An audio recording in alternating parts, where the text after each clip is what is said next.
नमस्कार शेतकरी मित्रांनो, हे पहा आपण टोमॅटोची लागवड करत असताना रोपं किती महत्त्वाचे आहेत, किती खराब रोपं आपण हे शेतकरी मित्र निवडत आहेत. आता हे आपण जस्ट व्हिजिट करताना बघितलं, एका ट्रेमध्ये 126 रोपं आहेत, एका 26 कपाचा ट्रे आहे आणि ह्या काडीला कुठेही मॅच्युरिटी साईन नाही ना, त्याच्यावरती लव आले आहेत ना, त्याची जाडी चांगली पेन्सिल साईज ना, त्याच्या खाली कलर आला आणि एवढीशी त्याची ही मुळांची फक्त एवढी जागा आणि कॅव्हिटी ही पाठी रोपं एवढी लुसलुशीत आहेत. जर टेम्परेचर वाढलं, वातावरण खराब झालं तरी रोपं टिकणार नाहीत. चांगल्या दराची रोपं आपण निवडली पाहिजे. कप साईज मोठी असली पाहिजे. 102 कपाचा ट्रे वापरा.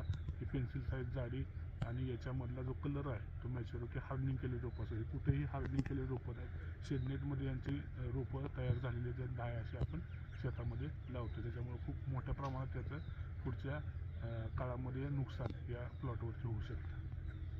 बघा रोपं किती दर्जाहीन आहे.